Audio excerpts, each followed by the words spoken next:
Greetings, citizens of the world. We are anonymous. The election of Donald Trump has sent millions of people pouring out onto the streets to protest a man they think is a racist, misogynist, xenophobic bully who will destroy US democracy in his quest to establish himself as supreme fascist ruler of the country. Maybe they're right. Maybe Trump is a fascist who will destroy America.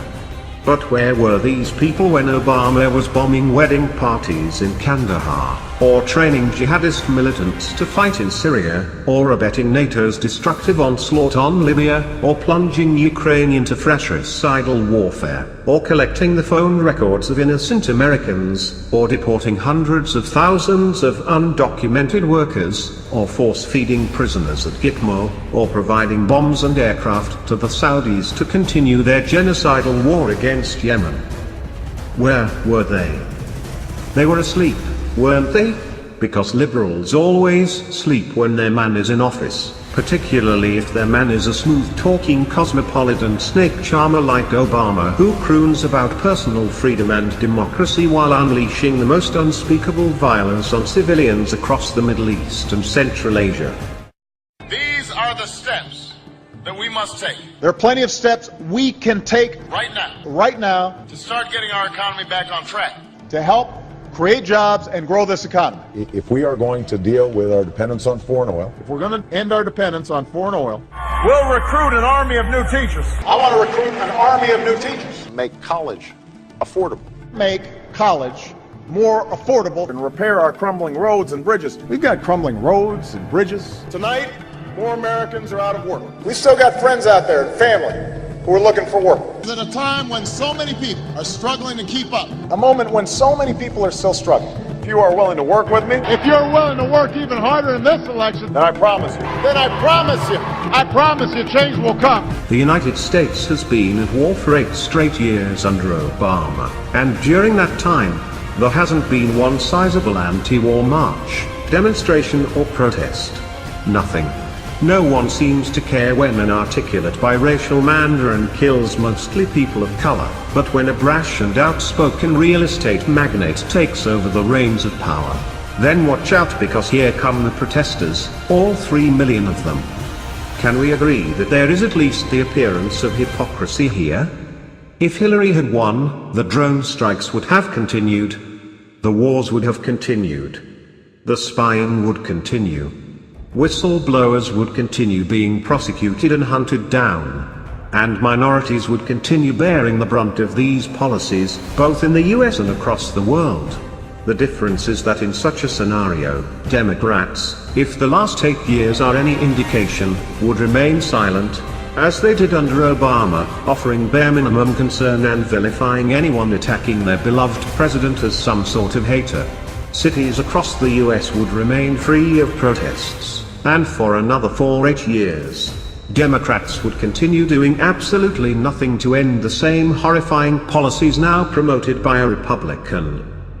How many of the 800,000 protesters who marched on Sunday would have flown to Washington to express their contempt for would-be President Hillary Clinton? 0, I'd wager, and yet it's Hillary who wanted to implement the no-fly zones in Syria that would have put Washington in direct confrontation with Moscow, just like it was Hillary who wanted to teach Putin a thing or two in Ukraine. But is that what the people want? Would people prefer to be led into World War III by a bona fide champion of liberal values than concede the post to a brassy billionaire who wants to find common ground on fighting ISIS with his Russian counterpart? It seems like a no-brainer to me. And it's not like we don't know who is responsible for the killing in Syria either. We do. Barack Obama and his coterie of bloodthirsty friends in the political establishment are entirely responsible. These are the people who funded, armed and trained the Salafist maniacs that have decimated the country and created millions of refugees that are now tearing apart the EU. That's right, the spillover from America's not-so-covert operation is ripping the EU to shreds. It's just another unfortunate side effect of Obama's bloody Syrian debacle. As journalist Margaret Kimberly says in a recent post at the Black Agenda Report, all of the casualties, the sieges, the hunger and the frantic search for refuge can be placed at America's feet. Amen to that. All the violence can be traced back to 1600 Pennsylvania Avenue, home of Barack Hussein Obama, Nobel Peace Prize winner. What a joke. Supporters of Barack Obama, and liberals in general, are disingenuous frauds. They had no issues protesting the likes of the amoral warmongering George W. Bush or the racist xenophobe Donald J. Trump. However, when it comes to Barack Obama, they can find no reason to protest his mass murdering escapades. Obama supporters were recently nostalgic and teary-eyed after he gave his last major speech as President of the United States, yet can find little reason to shed tears over the masses of civilians who were destroyed directly as a result of Obama's policies. Where were the emotions and tears when men, women and children were getting blown to bits by USA drone attacks, indiscriminate airstrikes and bombs? Those who protested the racist and xenophobic Trump, but not Obama or Clinton, are nothing more than disingenuous frauds and amoral cowards. As Obama exits the White House, never forget his destructive imperialist legacy. Let's be honest, Obama got a pass from his supporters strictly because of appearances, because he looked and sounded like a thoroughly reasonable bloke who only acted on the loftiest of principles. Obama was hailed as a moral giant, a political rock star, a leader among leaders.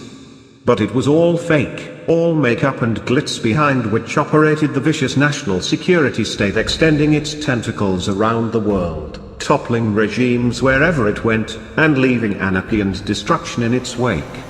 Isn't this Obama's real legacy when you strip away the sweeping hand gestures and pompous rhetoric?